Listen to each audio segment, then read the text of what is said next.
Hi, Mama, I'm here to build a bridge.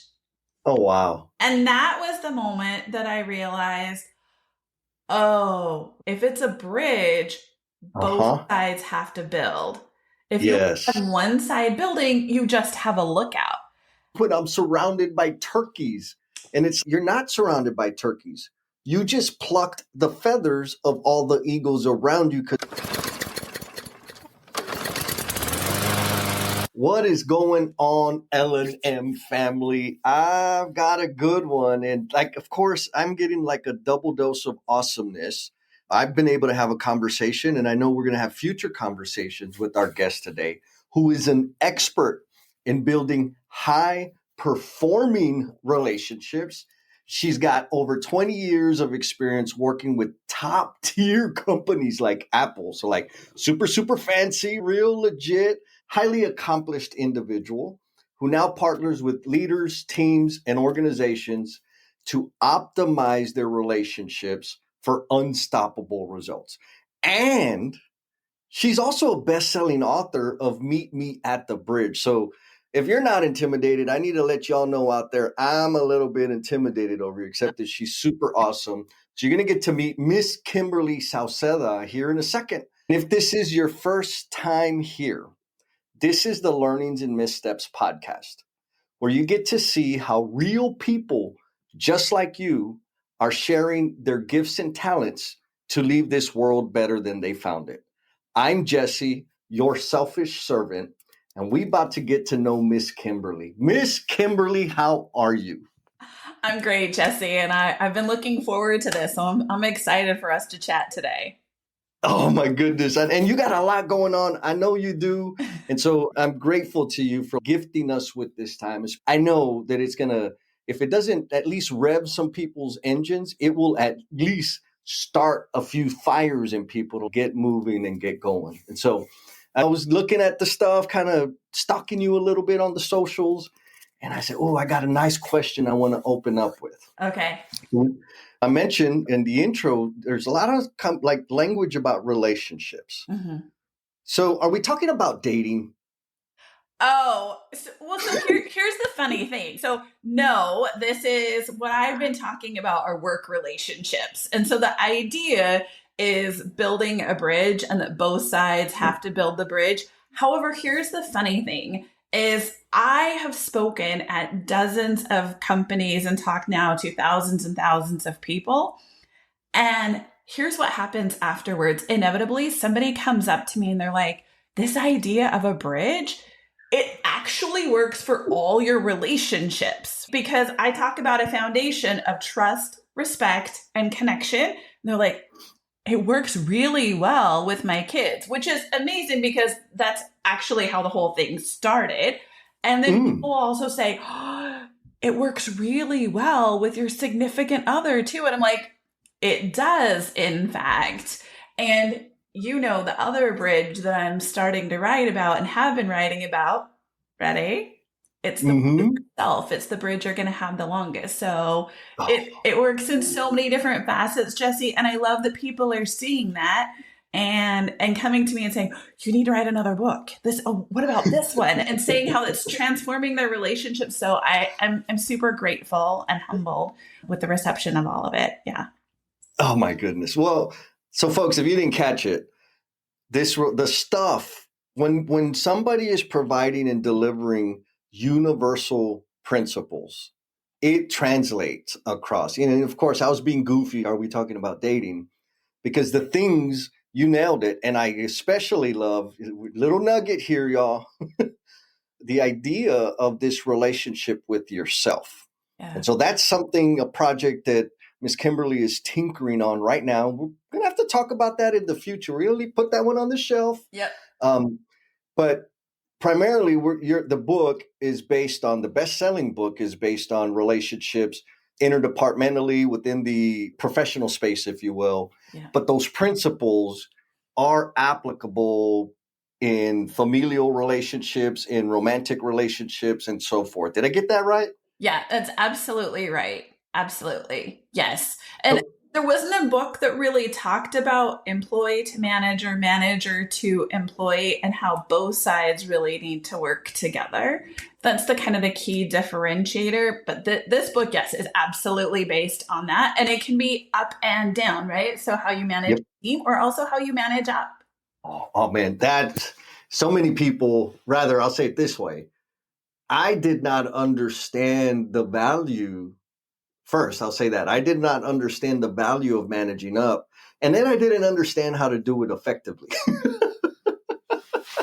Jesse, yes, same. And I have a lot of you'll have clients or other people that'll come to me and say, I don't want to play the game. But it's I feel like there's a different reframe we can have instead of Yes. the idea of I don't want to play the game.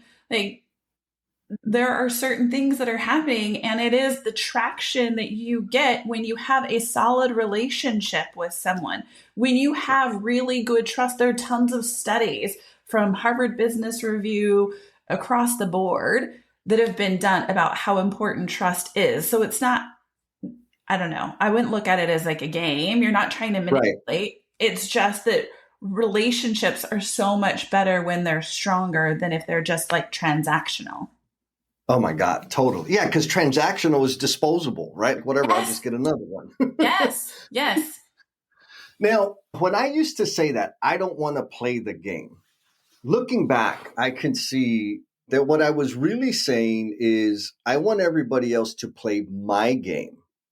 I don't want to play their game. How does that land with you? Yes. I find that either that or I just want to do the work and I want somebody to be able to see the work that I'm doing. But what we don't realize is sometimes your manager has 18 other things that are happening.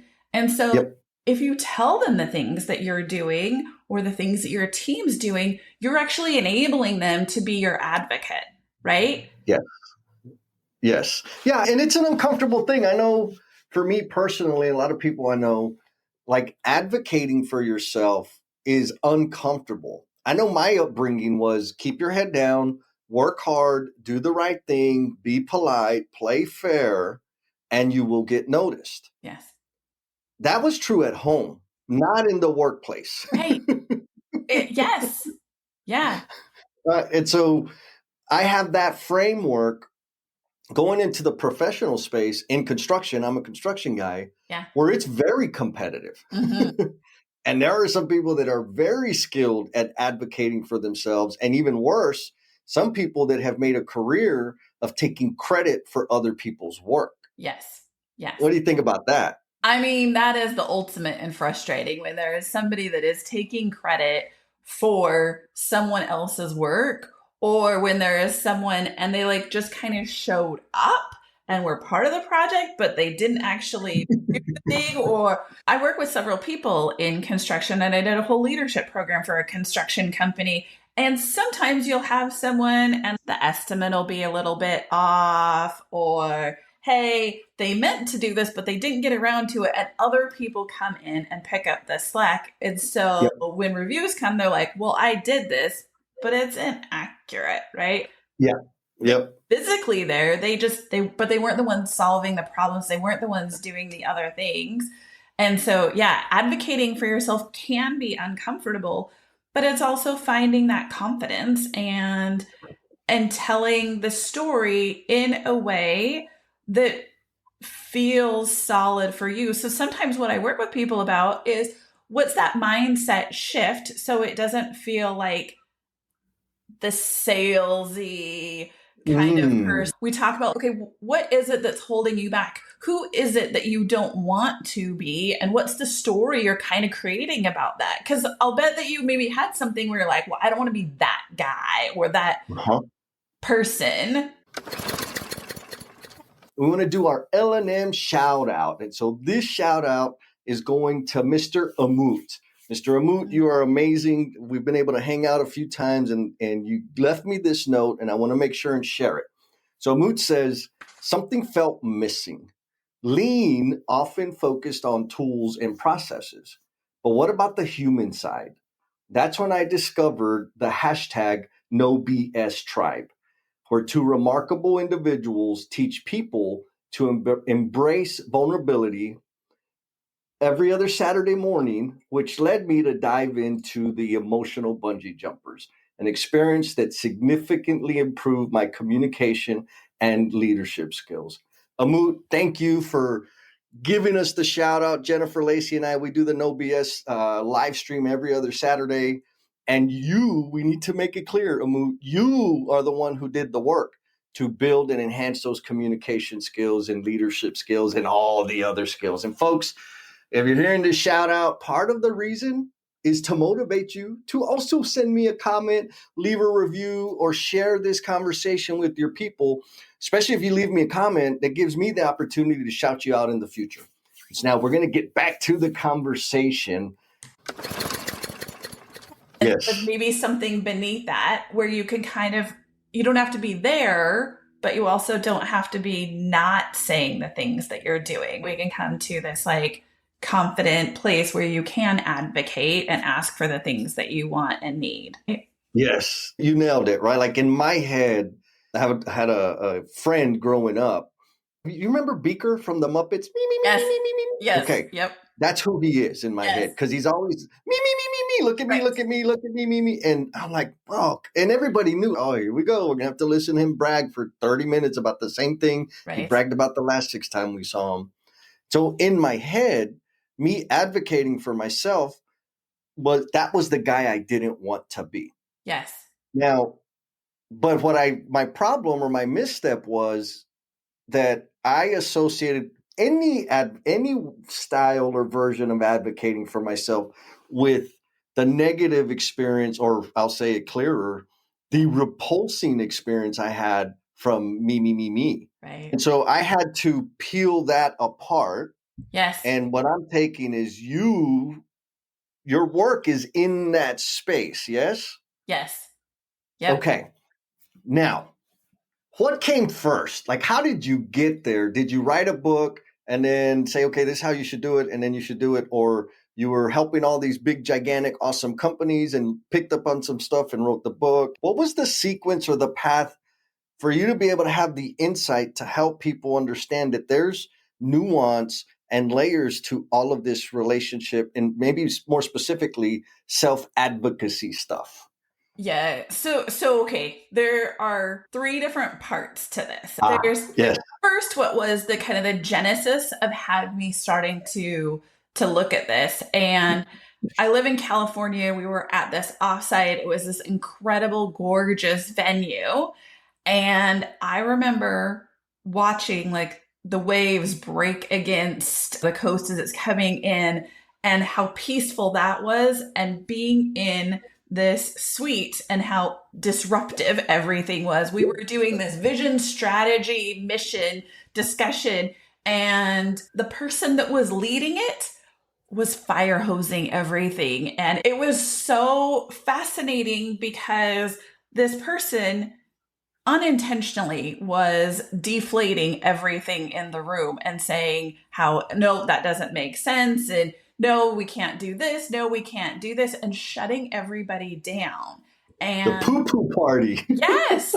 It was crazy because you had this group of very talented people, and we're doing this strategy offsite, and we couldn't come together with a strategy because we weren't coming together with the right strategy according to the person leading it. And it was fascinating because on the ride home with one of the people that I was there with, I'm so interested. I felt so at the time I was in marketing, and I really felt like, if I wasn't in marketing, I think I would have been a psychologist. I'm so fascinated by why people do what they do and how they do it. And so I almost was having this meta experience of watching how everybody was in that room and shutting down. And I also had a conversation with the leader that night. We went and we walked after a bonfire, and this person was perplexed as to what happened. They're all so smart. Why are they not offering good ideas? All of the things. And so it was this really interesting, they're unaware of what's happening. They're unaware of the ripples that they're causing. And then you know what happens? We go back, and is this strategy implemented? No, because people are No. not on board. They're not bought in. They're not all of the things. And so that's the moment where I started thinking, okay, how do I want to be? What is it that I'm paying attention to as far as relationships? And in that moment, I was remembering back several years ago when I very first started managing and did not do it well. And we can talk Yeah. about that in a few Yeah. minutes. But so that was the place where I was like, wow, okay, this went so catastrophically bad. I really want to understand it. So I spent all of this time, even before thinking about a book, even before any of the other pieces, trying to understand it. Like, how do I want to show up? And I really feel like every person that you interact with has some kind of gift to offer, something that you can really take from them if you choose to see it. Yes. And that was the genesis of me doing all of that. Second, I want to tell you a funny story about my sweet son. So, Ah. spring of 2021, I went into his room, and Jesse, to this day, I have no idea where this came from. And you're totally going to laugh being in the construction industry, and probably all of your people are going to laugh. I know Yeah. this is not how a bridge is built, okay? So we should just start with that. And I don't know where this came from. But I walk in. You have to remember spring 2021, it's COVID, right? Yeah. My son then is a freshman in high school. He's now finishing up his freshman year as in college. I walk in, Jesse, and I go, ka-ching, ka-ching, ding. And he looks at me like I've lost my mind. And I say, hey, sweetheart, I'm here to build a bridge. Okay, I know that's not like what anything sounds like if you're building a bridge, but we're just going to go with the analogy because I love a good analogy. And I said, every day I'm going to come in. I don't want to talk to you about what your room looks like. It looked like a crazy mess. I don't want to talk to you about your grades, which by the way, were amazing, like super, Yeah. super kid. But I feel like we're disconnected, and I really want us to have a great bridge. So every morning I was coming in, I was just asking him questions. He's a catcher, he plays baseball. What's it like Nice. to kind of have lunch on Zoom with your baseball buddies? It's your freshman Yeah. year. What's it like? Like, how are you doing? Just how are you doing in general? How are your friends? Like, what are you finding? Just connection questions. What do Yeah. you want to be in 20 years? Just whatever. Anything that kind of popped into my mind. And we just have a 15-minute conversation. Okay. Literally the next week, Jesse, this thing, it still gets me. He walks into my bedroom, which was also my office at the time, and he goes, ka-ching, ka-ching, ding. Hi, Mama, I'm here to build a bridge. Oh, wow. And that was the moment that I realized, oh, if it's a bridge, both sides have to build. If you Yes. have one side building, you just have a lookout. Yep. And that was the moment where I was like, this is a thing that people in organizations need to know. Yes. This is a thing that is going to be a game changer, because so often you just have one side that's like trying. But if you don't have the other side, you're not building that bridge. And so that's when I started really thinking about it, introducing it to the coaching that I was doing, introducing it to workshops. And then several months later, did I start actually writing a book about it. So Got you. So you observed it, the disconnect. You observed the disconnect in the strategy session, which, folks, I'm willing to bet every L&M family member out there listening to this has been to an annual strategy retreat, and more than one. And the best takeaway was the place they went was awesome. It was fun. Yes. Because the deployment of the strategy rarely happens. And how do I say this? To use to your story with your son. In my head, it's a perfect picture of why he was reciprocating. It wasn't because you told him to. It wasn't because you said, I'm going to build a bridge. I'm going to do my half. You need to do your half. No. It was because you demonstrated the behavior of what bridge building looks like. You would go to him, have a conversation, of your curiosities and your interest in him as a human being, Yes. not how he's performing as your son or as a student. Yep. A conversation and interest of him being a human being, which planted a seed for him to do the same. And so going back to like the strategy sessions, and I know that you've done bazillions and seen this over and over again. I've been in a situation where the boss is telling everybody how it needs to be, what it needs to look like, what shape, what tone, what font, blah, blah, blah. And they say, and I want this to be a safe and collaborative space. Collaborate. And people are like, as long as it's my idea, I love the collaboration. Yes. There's no bridge there. Right. And then, so there's no invitation of, hey, come contribute to this. Yes. And then there's frustration. Yes. Because they're not contributing. It's like, how can I soar with the eagles when I'm surrounded by turkeys? And you're not surrounded by turkeys. You just plucked the feathers of all the eagles around you because of the way you behave. That's right. Yeah. Yep. Yes. It's exactly right. Have you heard of the jar with the fleas? And yes. Right? And they'll jump up and jump up and jump up and jump up. But if you put the lid on, then they don't continue to jump as high. And then even when you take the lid off, they still don't jump as high because they've been trained not to.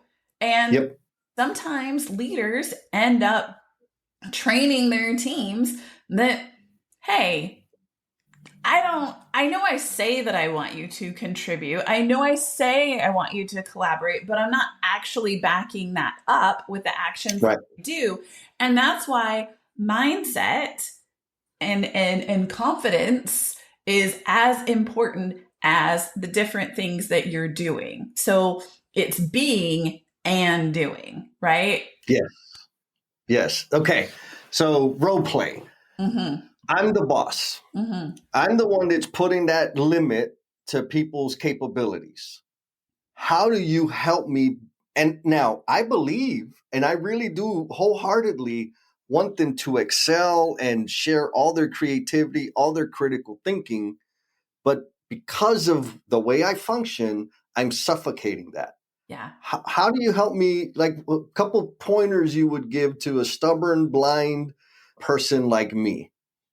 Yeah, so we talk about what potential impact could be. If we've done a 360, it's even easier because then we see blind spots and we have discussions with stakeholders that we've said, hey, here's some of the things that are coming up and here's the impact that you're having. Because we all have great intentions, but we sometimes have impact that we don't realize. It's that imagine you're a speedboat.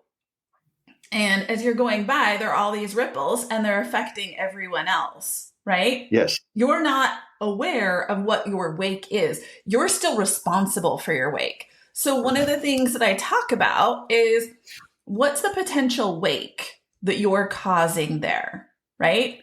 Potential unintended, but what is it? So we try to jump into what the other person might be thinking or feeling.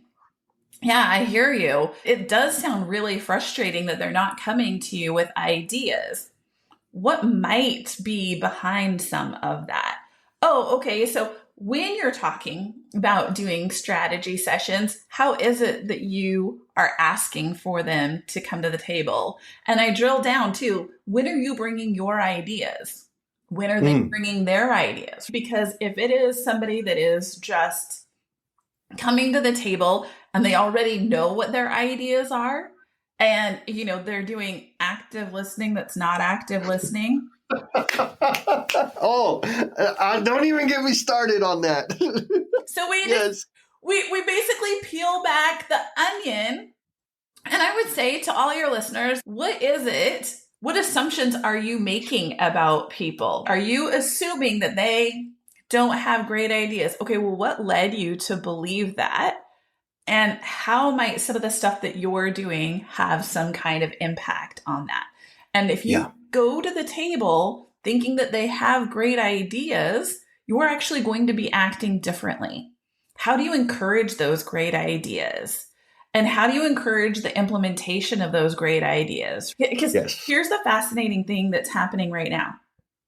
We're in this economy where people are really nervous, right? Mhm. There have been layoffs, trust is really low, and there is not a ton of transparency. There's a lot of uncertainty. And so a lot of organizations are moving to more performance and accountability metrics. And I get it. Right. However, we also need to have the human capital metrics because Mm. companies also are saying there's not a lot of innovation. Well, how are you making it okay for people to Experiment. fail? Yes, but that's exactly right. To experiment. What are you encouraging? And how are you Mhm. doing that? Both with the mindset that you're coming in and the things that you're doing. Yes. Oh, I love it. And two things three things. The experiment, the reason I like the word experiment is because failure is inherent in that exercise.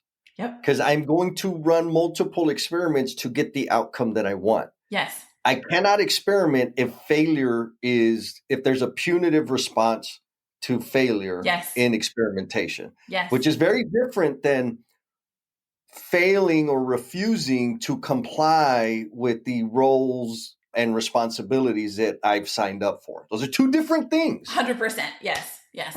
But it's easy to like commingle them, or me being the limiter, the limiting leader, my behavior signals to people. And I love that you like the wake.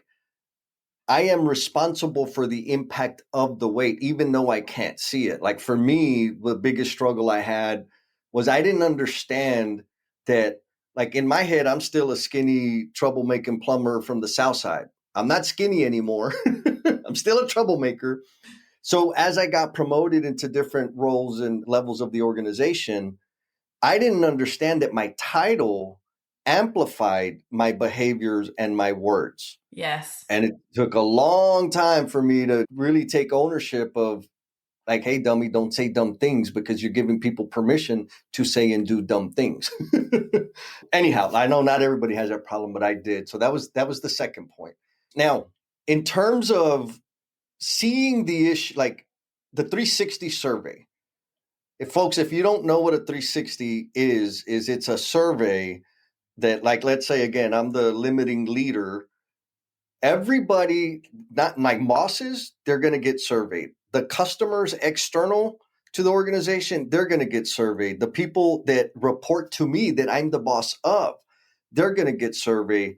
And it'll give me information from that demographic or that perspective of the stakeholders. So I get to see, and here, like the first time, you want to guess what happened to me the first time, Miss Kimberly? Wow. My bosses were very pleased with me. Everybody else hated me. Okay. Because guess what? All of my focus and effort and energy was on self-preservation and pleasing the bosses. Yes. I wasn't doing that on purpose. It's just a function of whatever. And then I'm like, oh, that's not good. Like, I'm a suck up. Like, basically, this report is telling me I'm a brown noser. I need to take better care of my people. Yes. And when I made that shift, it was ginormous. So anyways, but point was the 360 survey, that's the idea, folks. So if you Yes. haven't had one and you have an opportunity to do one, there's formal magical ways to do it, or come up with a set of questions and ask everybody around you those questions. You'll learn some stuff. Yes. So here's the thing too, is that what I encourage people to do is the success of the project is not just some of the metrics that you see, it's also the relationship. And Yep. that's a mindset shift. So if it's also having this really solid team or working really well with this other person, how does that change some of the things that you're going to focus on? And so Yeah. the book talks about how you can build, how you can strengthen, and how you can repair the bridge. And there are 9 bricks for each of those. It's in that strengthen piece where we talk about what are the expectations and how do you align on, or how do you really set good expectations? Because Yeah. I like to say, unset expectations are predetermined disappointment. Oh, 100%. Because if you don't Yeah. know, and again, like all these bricks, both sides have to play. I Yes. need to understand the expectations of my manager. My manager needs to understand my expectations too. Yeah.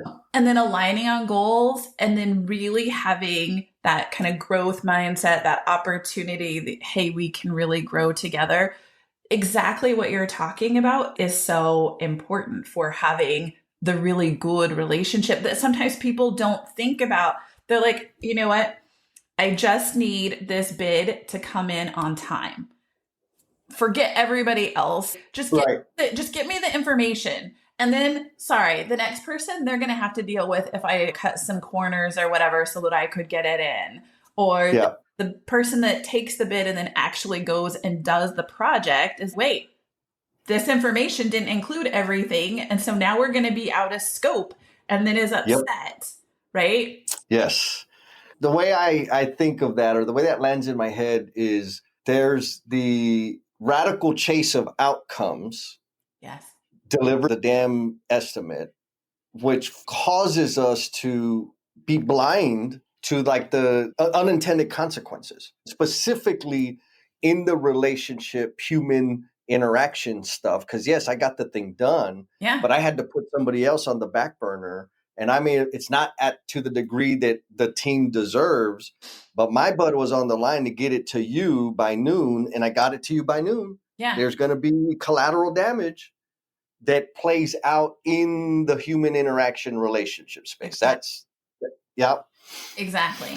Exactly. And Now, that's the thing that when we have the economy like we do right now, sometimes people shift to that and just yeah, focusing on a performance metric or an accountability metric that is just mine instead of looking at the bigger picture. And we yeah, can slip into these, just as we were talking about before, transactional relationships instead of really focusing on how the relationship is. Here's a funny thing. They've actually found that high trust teams are 5 times more productive. oh, yeah, yeah. Am I wrong in thinking that high trust teams means conflict is okay?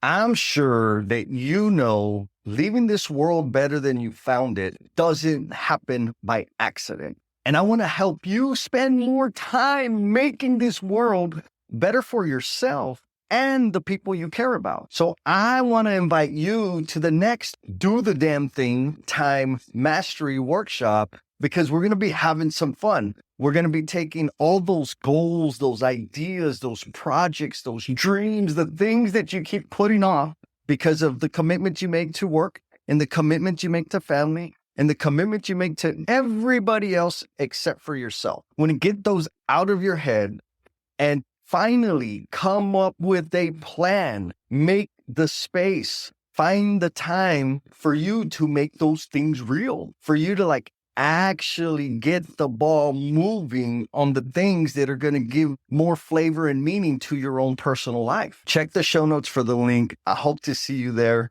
And back to the show.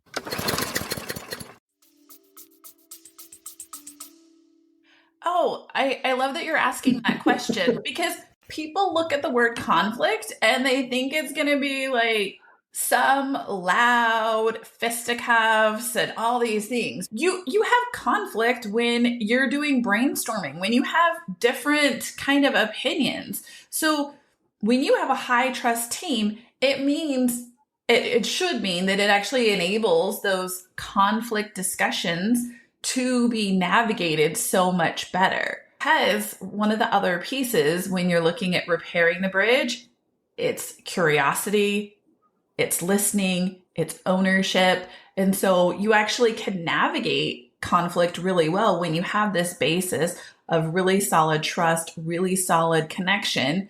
And then you do dive into the curiosity. Okay, so what is it? And you're trying to understand what the other person is saying. Oh, why? What is it that is so important about that? for Yeah. you. And then when you understand that, maybe the two of you are actually not as far apart as you thought, right? Yes. And Yes. find that common ground, which for any company, there's an awful lot of common ground, right? Yes. Yeah. But I'll personalize it. For me, the reason I couldn't see the common ground is because I was in a state of fear, state of self-preservation. So I was blinded to, hey, we all get the same check and it has the same signature on it. Our jobs and the growth of our company and our careers is contingent on our performance today working together. Yeah. But because I was so, I need to win at all costs, which meant even my teammates had to lose, played out in like less than optimal outcomes. That's right. That's right. Yeah. Yes. And that's why a lot of the times I say, okay, let's go back to the foundation of the bridge. Is there trust? Is there respect? And connection is, okay, what do you need? Jesse, if we're working together, what do you need to be your best self at work? And what do I need to be my best self at work? And if I joke that we play trust chicken sometimes, well, I'll trust you as soon as you trust me. Okay, well, I'm going to trust you. And you can't do that. Again, right. It's conditional. Both sides need to be building together. And respect is this safety that we create. So you're right. When you are feeling, oh my gosh, I need to perform and you're like, literally, I see people kind of scrunch up and get nervous and, oh my God, things are not working out. I'm so exhale and go back to what's that foundation? How do you trust you? How do you trust that, you're doing the things that you need to do to show up? And then also, how do you rebuild some of that trust and respect with that other person? Potentially through getting really curious. Potentially it's also through really listening to the other person. And a lot of time it's also, hey, wow, I caused some fracture in our bridge and I really want to own that. Let's have a discussion and I'm going to own my part. The other person's going to own their part. And then we have this good understanding of how we want to move together, how we want to move forward. You triggered a thought. Okay. So I worked with the leader, or rather, what's your advice here? Somebody has a tendency to poorly communicate expectations and never secure commitments, which always turns into resentment and disappointment for them. And then I'm the guy. Then I decide to change my ways. Yeah. But there's this shadow, the wake, right? Yeah. There's this shadow of damage that has informed people of what to expect from me. Yeah. Now, I've changed my behavior, but the shadow doesn't go away. And so I get really impatient and frustrated because they're still not trusting me. Yes. What's the deal there? I'm doing the right thing. Why don't they trust me? Yeah. So here's the thing. They're making an assumption, right? And that's then I hear the hurt and frustration and, hey, Kimberly, I'm doing the right thing. And so what we look at there is, okay, some of this then is going to be packaging and branding, right? Because one of my favorite quotes from Jeff Bezos is, your brand is what people say about you when you're not in the room. You can change that brand.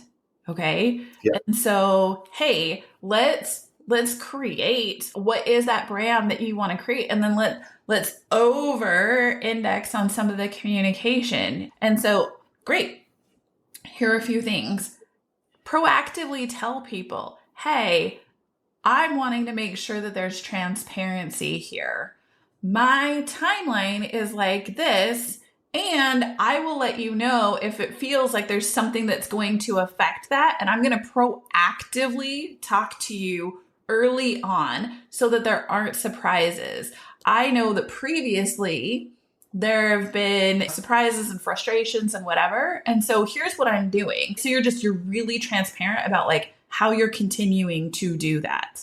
Yeah. And it does because unfortunately our brain is primed to remember the negative, we then can proactively reprime people's brains to think about it in a positive way, right? Sometimes it's also just resetting. Hey, let's talk about how we work together. How would you like to be informed if there are going to be misses? How would you like to, cool, you know what? It's really important to me that you feel like you can trust this process again. Maybe we were doing like monthly status. What if I also just every 2 weeks send you an email status on how it is, right? So it's over going on it.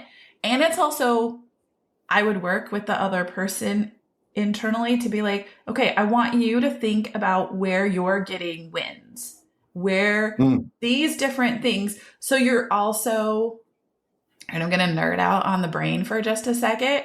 Yeah. There's a thing called the reticular activating system, and your brain primes itself. So if you start looking for the ways that it's working instead of the ways it's not working, yes, you're going to set yourself up to be successful. Because if your brain's always, oh, they're never going to believe that I've changed, you're going to see that. And you're going to also, unfortunately, act accordingly unintentionally. Yep. Self-confirming bias, right? Oh, there it is. There it is. There. And you said it. We can program it. Totally. Yeah. Yes. Yeah. Okay. So now I'm the flea. Yes. I'm the flea in the jar, and I got one of those limiting leaders. What do? Do I just shrink to fit in the conditions? Do I quit? Do I tell them to pound sand? Yeah. What pointers do you have for me? The two things that I get most often when I do a talk, Jesse, that question, and the other one is like, when do I just burn the bridge? At what point do you burn the bridge down? And I've got friends that have gasoline and matches and I'm ready to go sometimes. So those are the two questions I get: is if I'm the flea, or what bridges should I just burn down, Kimberly? Yes. Okay, so the flea question. This is all, who do you want to be, right? And how do you want to be? Okay. Yeah. And I had an executive, and this person was just in a really hard space, Jesse. There would be no, as a coach, I take confidentiality very, very important. There is no way that they can figure out who this is. So I'm not breaking any kind of confidentiality here. This client was just in a really, really hard space with a limiting leader and consistently trying to do the right thing and to show up in an incredible place. And actually, it's funny because as I'm saying this, I actually can think of 5 different clients I've had that were in this space, right? It's a common thing. I've been in this space, right? Yep. And so you need to decide, who do I want to be? I'll tell you 3 things, right? Who do I want to be, right? Fundamentally, am I going to shrink or not? And my makeup is just don't shrink. It's just in my DNA.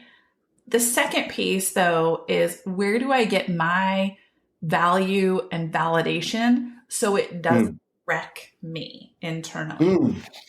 I like that. Yes. Because that kind of a leader can wreck you. Yep. And change how you feel about you and your confidence and stuff like that. And I'm not going to lie, Jesse, that was a big misstep for me and huge learning. As I had a really horribly challenging manager that said some really horribly challenging things. And I pretzeled myself to try to prove that I was this incredible leader, and again and again and again. And so I started looking for other ways that I would know that I was doing the right thing, because it wasn't going to come from this leader. It wasn't. Love it. And so I just needed to kind of accept that. The other piece is then, in doing that, the third thing is, I would say, get your own kind of board of directors.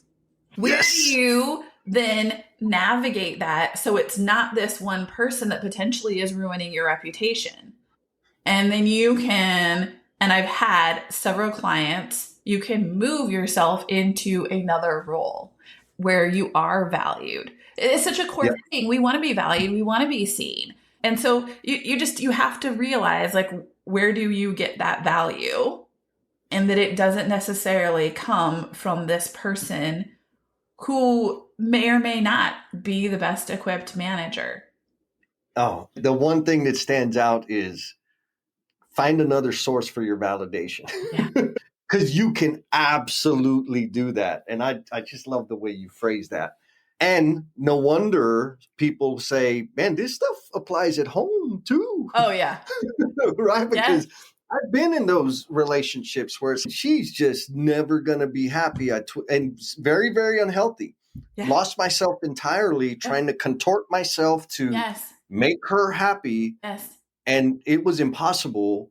And so before I burnt and demolished the bridge, I started finding another source to fill my cup from. Yeah. And that was family. And then I burnt the bridge.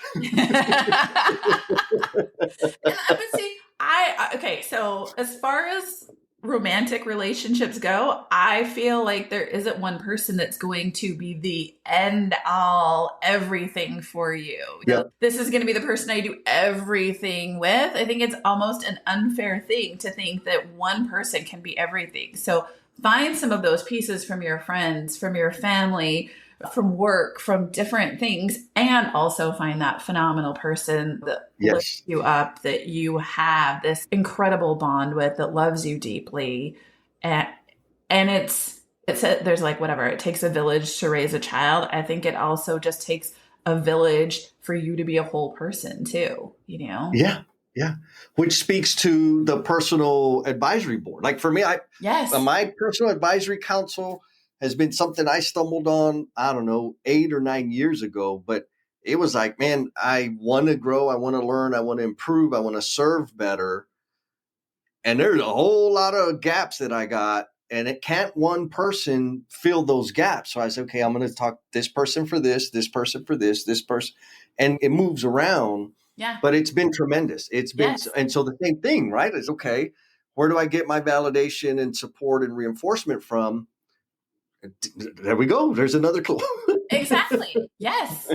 Yes. Yeah. And it makes complete sense, right? We go to people for, how do I fix my car, to a doctor, to finances, to all these different things. Of course, it makes complete sense to get your own personal and professional board. And here's the reason it's so, so, so important at work. Again, we go back to what your brand is. It's a critical thing that you know what your brand is. If you don't, and for a while I didn't pay attention to it. I had the same thing that your parents did. You just your head down, you work hard, and everything good is just going to happen to you. Yes. It's important to know because everybody has blind spots and you can't address them. Silly sentence. You can't address a blind spot unless you know what the blind spot is. You also can't know the blind spot if you don't have people that are willing to speak truth to you. Oof. Yes. Yes. Yes. Which takes us back to trust and conflict, like those things. I am a heavy advocate for conflict. It's my favorite place to be. And I'm probably maybe overly aggressive on the conflict side of things, but like I'm super, super comfortable with it because I know, and I spent years and years and years dancing so as not to offend anybody. Yes. And that is misery for me. Yes. So now I just go straight at it because I know on the other side of conflict is amazing, magical stuff. Like for one thing for sure, in every conflict situation I went after, the one thing that always happens is I am 100% clear. It may not be in the direction that I want it to be, but I am 100% clear that that person is not in favor of the thing that we were dancing around. And so good. Now, if you're not going to partner me with that, no problem. I'll Yeah. find somebody else. Yeah. Instead of wondering and him-hawing and secret message and passive jabs Yeah. at Passive like aggressive. Yep. Yep. Yep. that kind of junk, Yeah. just go how do you want to do this or not? Yes. I'm getting the sense that this is not something you're as interested in today as you thought you were last month. Yes. and Yes. and I've had people say, like, damn, I'm like, like no judgment. Yeah. This is what it looks like from here. And Yeah. I just need to know. And I've had people say, Jess, I wanted to be collaborate and da da da da da, but I don't have as much time as I thought I did. So I'm not gonna be able to go at the rate that you go. Cool. I still love you. And whenever you want to get back on the train, let me know. But I gotta go. And I'll go find somebody else that can run with me. And it's good. Yeah. Instead of tiptoeing and fearing and oh my God, it's almost never been bad. But again, the 100% thing that on my end anyways is when I go after the conflict, on the other side of the conflict is I know for sure where people stand and what the next step is. Most of the time, it's really awesome and amazing. Sometimes it's icky, but I'm clear. I don't have to wonder anymore. And you know what that does is that builds the trust. Right? Yes. And it also builds the respect because it's hilarious that you say dancing because Sunday I co-led a workshop with another coach and we called it Dancing with the Divide. And it was all about conflict and how you can navigate conflict through some curiosity and confidence and communication. So I love that. And it's really fascinating to me because so many people are conflict averse because they're nervous about what's going to happen. And to use the bridge analogy, they're worried that, hey, I cause a fracture and the bridge is going to break down and we're never going to be able to get it back together. And the irony is it's exactly the opposite because once you actually go and pay attention, you know what, Jesse, I'm going to tell you a quick story. So January of last year, I did an offsite with this team and it was a leadership team and they were in such heavy conflict and we went offsite for a few days, maybe an hour and a half, 2 hours into the session. I said, okay, time out. I know we've got all these things planned and activities and great stuff. We need to sit down and actually just talk because there's so much conflict and avoidance and frustration across the board. We're not even going to be able to do any of these exercises because I was thinking we were in a different place and we need to go to square one. We need to really back up. And what's really cool is we went through all of this stuff. We reset literally on the fly, changed how the whole day and a half was going to go. Good on you. I don't know if you've ever had that, but that's also really good learning, by the way. Like you may have the best of plans, but then you get there and you need to adapt. You need to pivot. You need to pay attention to what's in the field with everybody else. And so we called a timeout. I'm not a big football person, but I do know this one. We called an audible and changed course, made a few different play adjustments. And I just heard back from them a month ago. And this SVP said, Kimberly, you know what? The stuff that we did on that offsite is still paying dividends because when you go and you go through all of the rupture and you actually do, I hate even calling it the hard thing because I feel like that primes the brain the wrong way. But when you navigate through the conflict that you've just been avoiding, we then get to a better place because there wasn't trust. There were all these side conversations. There wasn't respect. There was cattiness. There were just all these things that people weren't working well together. And there was no connection. And people were making massive assumptions. And now you actually have this group that is working so well together. And when they face other things, the bridge is stronger because they know they can go through the rupture. They know they can repair. They know they have that trust. And now every time you go through the conflict, it actually improves the bridge for them. And Yes. I was like, I'm so happy. The ability and the courage to sense, wait a minute, this is not the stuff I got planned for this workshop or this experience.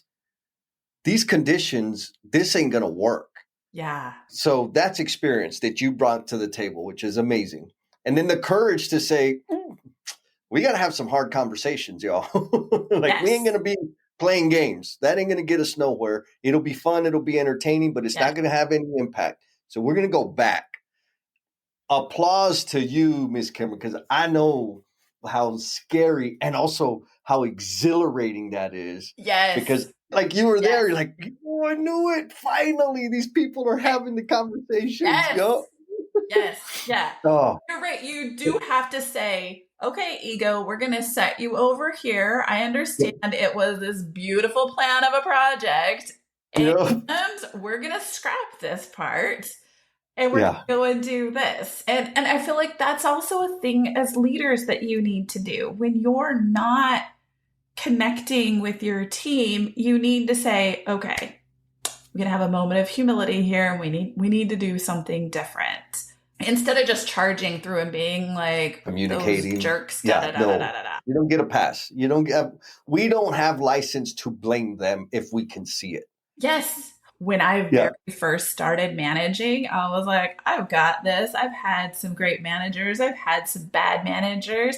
I know how to do this. And I had this amazing person that I had hired, and I thought, we're going to kill it. This is going to be amazing. And the first several months, incredible. And we were working side by side, and our ROI, the return on investment, the audience was growing. This is back when I was running marketing at a startup, and I was on fire, so excited. And then I thought, hey, I did the golden rule of managing Jessie. I'm going to manage her the way that I would want to be managed. Well, in my mind, that's trust and respect. So I wouldn't want somebody sitting with me every day. That would feel like you don't really trust me on my own. You don't respect my ability. So I said, and this is her real name because it ends really well. I said, hey, Megan, you're going to now own all of this stuff. And she originally said, great, that's amazing. So she goes off. Within a matter of weeks, does the ROI start tanking? Like audience, we were going engagement this way. Nope. ROI off a cliff. Things were being turned in, and I had no idea why. I was so confused, thinking, hey, we were working really well together. You're not turning stuff in. ROI is getting so much, it's crummy. We're not getting conversion. All of the metrics just plummeted. So first, I was really upset with her and blaming her. And then I was really upset with me and blaming me. And just like you go into that kind of whirlpool of catastrophic thinking, I'm a horrible manager. I'm never going to be able to do this. What's wrong? To thinking, oh my God, I may not be great at marketing. Mind you, I'd been great at marketing before, but now it's totally gone. And then I paused because my favorite manager is my grandfather.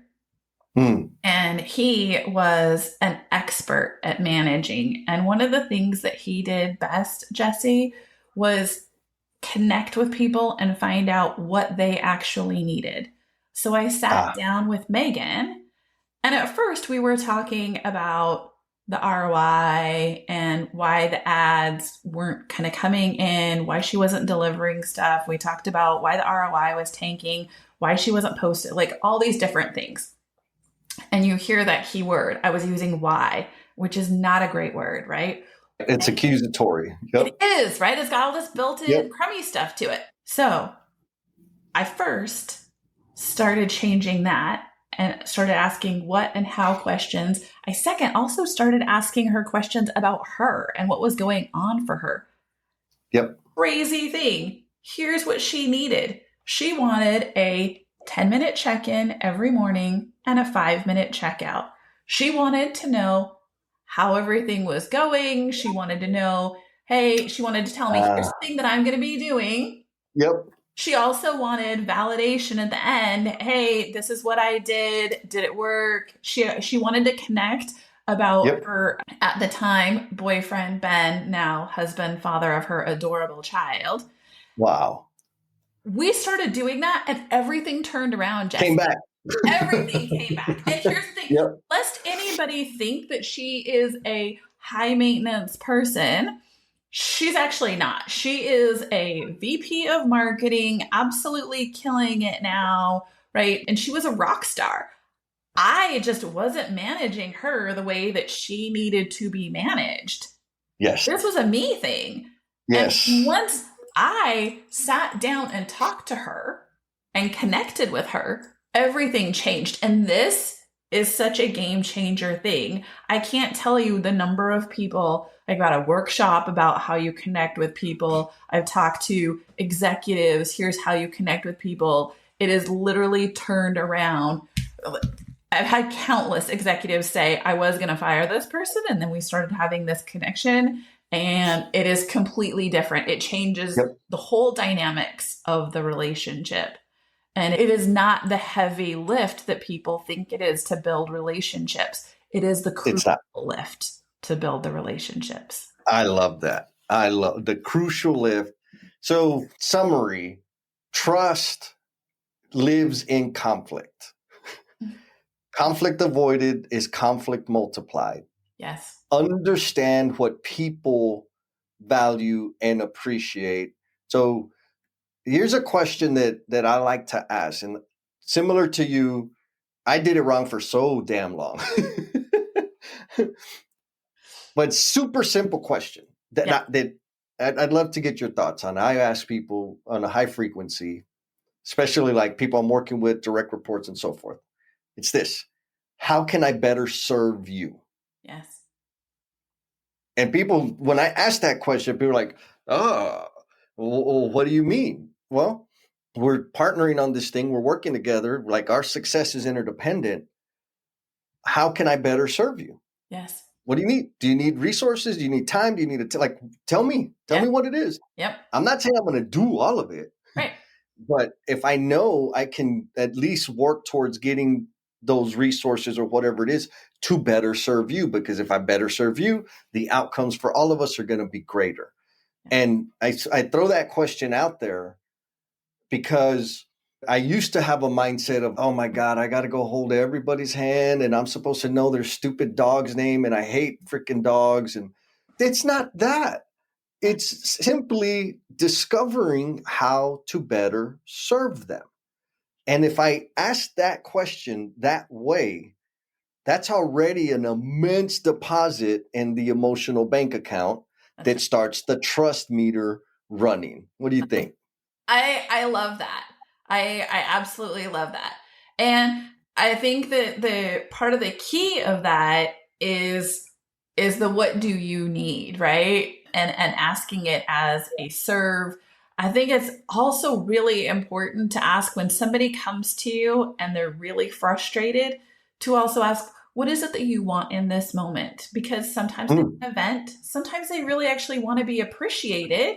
Sometimes they want a solution. By the way, this is a great thing to ask you. We're talking about relationships at home and other places. It's a great significant other way to ask it. It's a great way if you have teens or younger kids to ask it. It's actually a great thing to ask to a friend, right? What is it that you want? What is it that I can do in this moment, to your point, that's going to serve you best? Yes. Right? Oh, yeah. Yeah. All right. So my guess is for anybody that's, oh my God, I need more of this, they can go and meet me at the bridge and get the bricks, the 9 bricks and all this, the frameworks and mental models and directions and magical formulas to enhancing their relationships. And do they go to Amazon? Do they go to your website? Amazon is a great place to go. Amazon works really well. Okay, there you go. And I'll make sure that we get a link in the show notes down there so people can access that. Now, we kind of brushed over this, but you are a certified coach. I mean, you've said it, you coach, you help people with workshops, but you are a certified coach, a best-selling author. You've worked with ginormous, I mean, hell, Apple, like biggest damn company. Nobody doesn't know Apple. So you come with a ton of credibility. And am I speaking out of turn by saying you do serve companies, individuals, teams, nonprofit, private enterprise, all of the above? You're happy to help them get their stuff more gooder. Exactly. Yes. I have my leadership program. So I have a leadership program that came out of this book. I have done the leadership program with huge organizations to level up their directors. I've also run it through a nonprofit and to help with their leadership team. I have several clients that are C-level clients as well. I have clients that are founders and then middle management. So I generally help across the board and across a number of industries and globally. So, yes. Oh, of course you do. Duh. Awesome. So we'll make sure we'll get your website. Which website? If they don't want to wait and they want to hear it, what's your website? Yeah. So the name of my company is O2U. So from overwhelmed to unstoppable. And I help create unstoppable teams. So the website is www.from O for the overwhelm to like the number 2 U for unstoppable.com. So from O to U.com. Oh, I love that. From o2u.com with the 2 in the middle. Yes.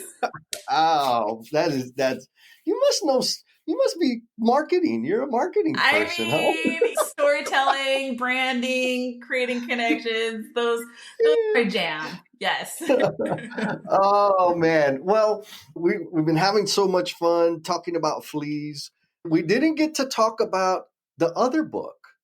And so maybe what do you say? We just kind of drop a teaser there and let people know that there is another book currently being baked. Yes. Yeah? Yes. Yep. Working on it as we speak. So yes. Yes. There will be 9 bricks and a few will be the same and most of them will be different. So nice. Very excited. And this is the bridge within us. Yes. Yeah. It's the bridge back to yourself. So. Oh my goodness. I'm getting chills just thinking about it. All right, folks. So I'm not gonna tell y'all anymore.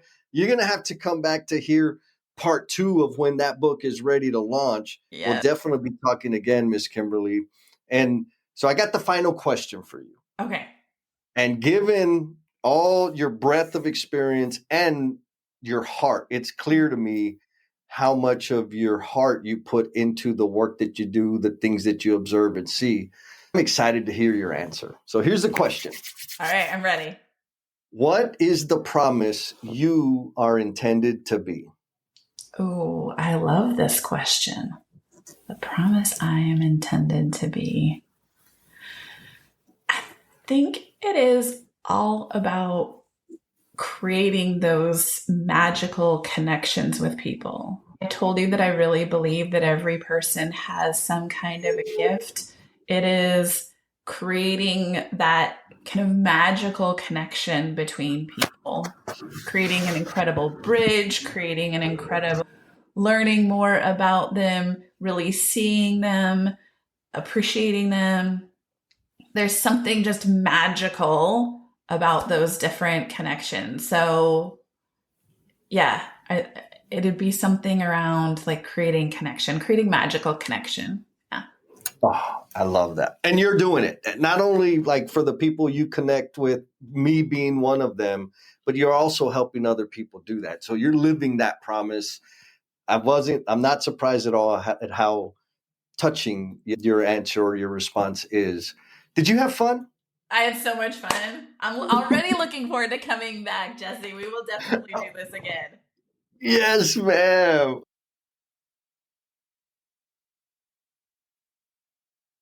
Thank you for sticking it out all the way to the end. I know you got a whole lot of stuff going on. And in appreciation for the gift of time that you have given this episode, I want to offer you a free PDF of my book, Becoming the Promise You're Intended to Be. The link for that bad boy is down in the show notes. Hit it. You don't even have to give me your email address. There's a link in there. You just click that button and you can download the PDF. And if you share it with somebody that you know who might feel stuck or be caught up in self-destructive behaviors, that would be the ultimate. You sharing that increases the likelihood that it's going to help one more person. And if it does help one more person, then you're contributing to me becoming the promise I am intended to be. Be kind to yourself, be cool, and we'll talk at you next time. Peace!